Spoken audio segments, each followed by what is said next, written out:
Hello student, आज हम NMIMS में हिंदी का पेपर हल करेंगे। हिंदी के 25 क्वेश्चन आएंगे, उसमें से दो एक पदांश दिया हुआ होगा, एक गद्यांश दिया होगा, उसमें से प्रश्न हल करने होंगे। इसके अलावा एक क्वेश्चन आपको संधि विच्छेद का मिल जाएगा, एक प्रत्यय उपसर्ग का मिल जाएगा और एक आपको संधि विच्छेद का मिल जाएगा, एक पर्यायवाची का क्वेश्चन मिल जाएगा और एक योजक चिन्ह का या जो हिंदी में चिन्ह है उनसे रिलेटेड क्वेश्चन मिल सकता है। एक अलंकार का भी इसमें दिया हुआ है। तो इस तरीके से 25 क्वेश्चन हैं, वो आएंगे हिंदी के। और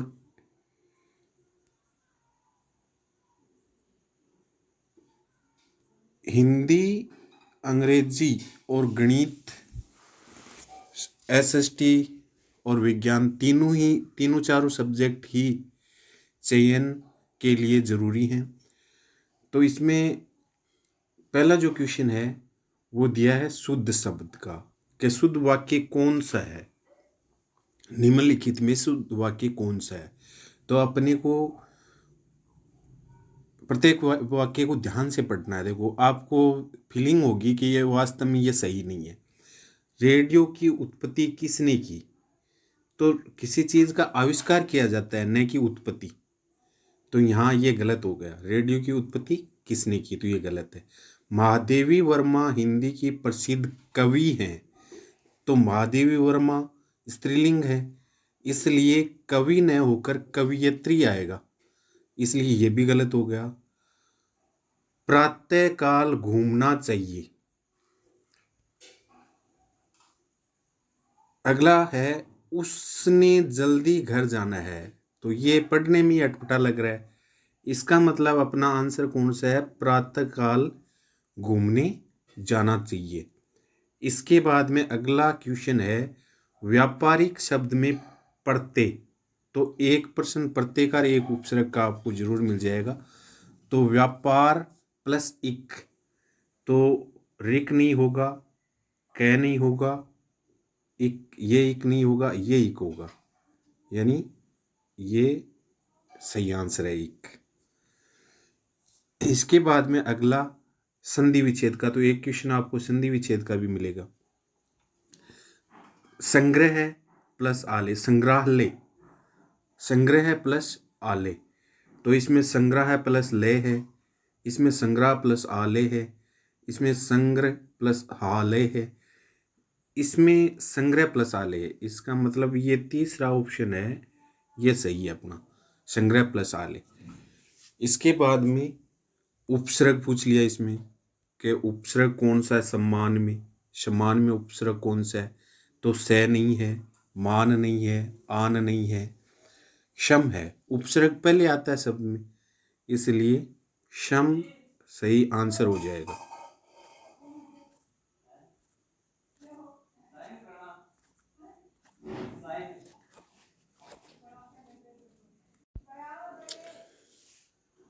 इसके बाद में ये अलंकार का है, पानी पारत को हाथ छुए नहीं, नैनन के जल सो पग धोए।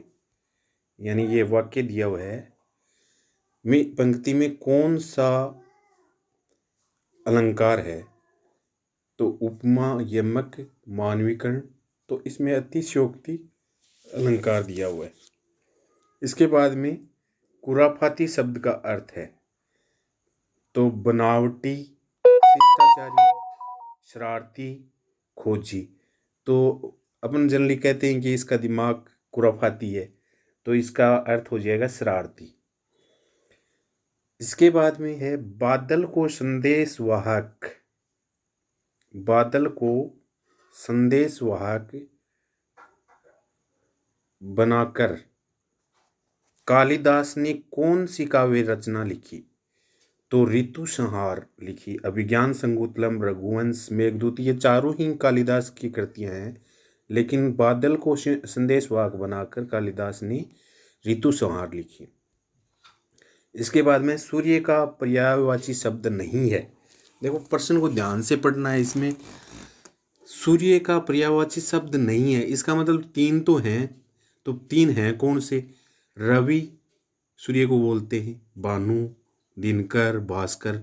मधुकर नहीं है, मधुकर सूर्य का पर्यायवाची नहीं है। रवि, भानु, दिनकर, भास्कर तो ये सूर्य के पर्यायवाची हैं। इसके बाद में अगला है कि गे किन वर्णों का संयुक्त रूप है? तो गे है जय प्लस ये, गे, जय प्लस ये, गए। इसका यानी ए वाला ऑप्शन ही सही है, इसमें अगला आपने को पढ़ना ही नहीं है। इसके बाद में है वह हाथों से शिकार को जकड़ लेती थी, में कारक कौन सा है? तो कर्ता ने कर्म को करण से आ रहा है। इसका मतलब देखो, से संप्रदान के लिए भी आता है, लेकिन कोई चीज किसी चीज से अलग होने के लिए संप्रदान कारक आता है। तो यहाँ ये करण कारक है, कर्ता ने कर्म को करण से, तो करण कारक है, यानी हाथों से शिकार को जकड़ लेती थी, हाथों से आ रहा है तो करण कारक है। इसके बाद में निम्नलिखित में से भाववाचक संज्ञा शब्द हैं, भाववाचक संज्ञा दर्शाने वाले शब्द हैं।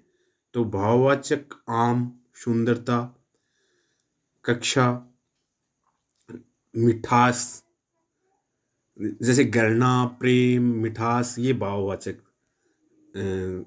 हैं। तो इसका आंसर क्या आ जाएगा? मिठास। क्या आएगा? मिठास आएगा, मिठास,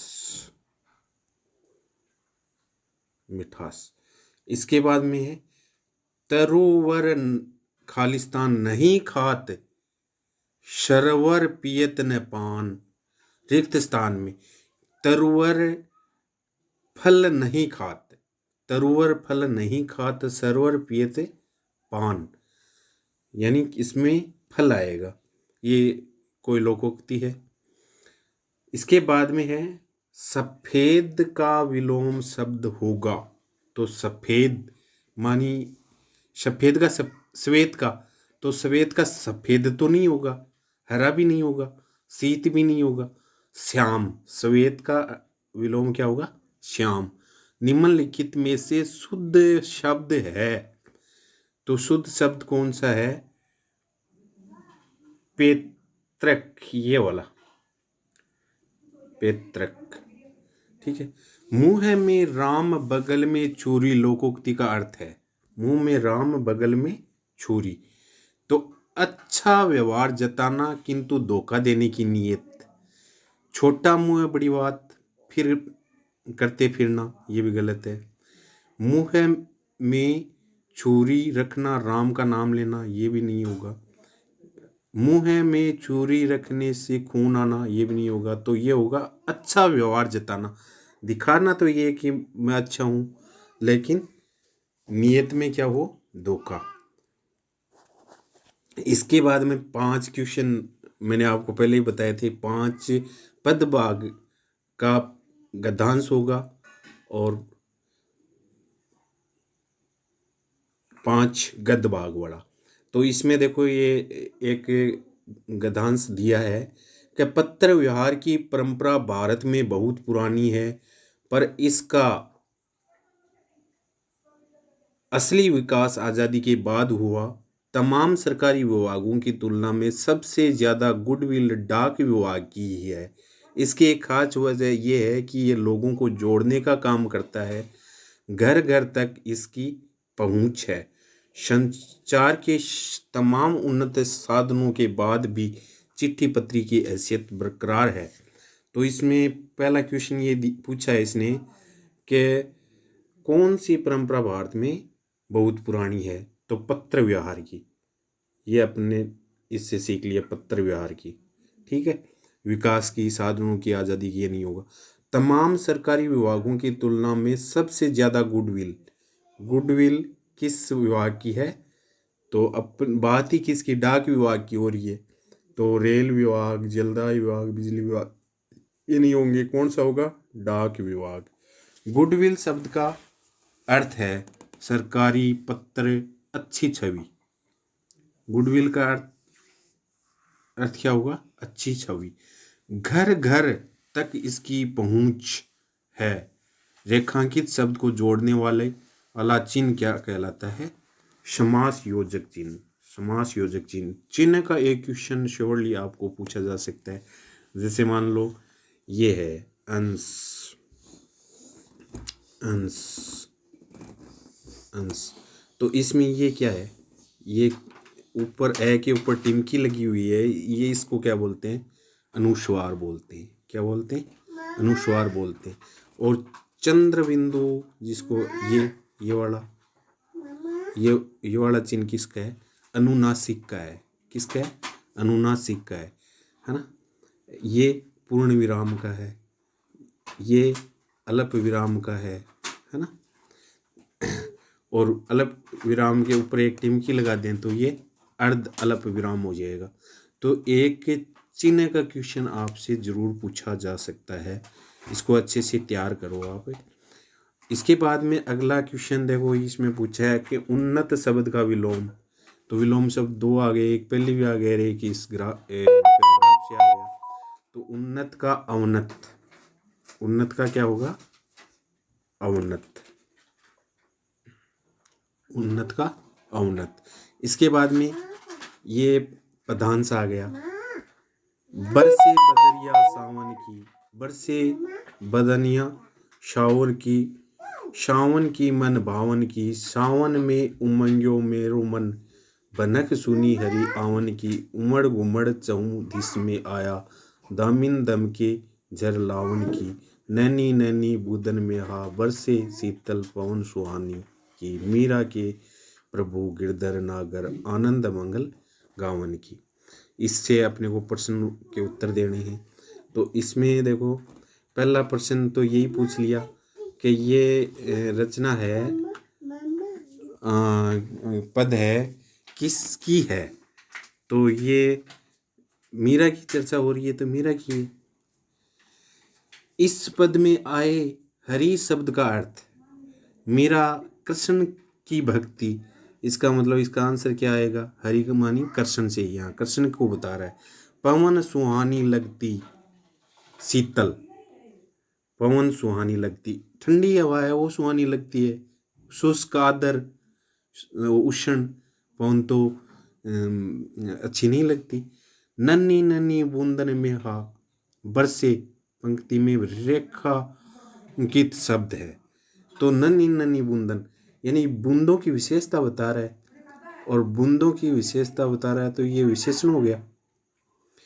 चहुदिश शब्द का अर्थ है चारों ओर, चारों देश, चारों रीतें। चहुदिश मानी दिशा को प्रदर्शित कर रहा है ये, तो चारों दिशाएं। इसी प्रकार से ये 25 क्वेश्चन है ना MT वाले में, MAT वाले में, मैट वाले में 25 क्वेश्चन हिंदी के, 20 क्वेश्चन इंग्लिश के और 45 क्वेश्चन मेंटल एबिलिटी के आएंगे। तो हम ऐसे ही पेपर से ना हल करते रहेंगे। आपको शायद मेरे वीडियो अच्छे लगेंगे और आपको जानकारी मिलती रहेगी इससे संबंधित। मेरे चैनल को आप सब्सक्राइब ज़रूर कर दें, जिससे आपको आगे का जो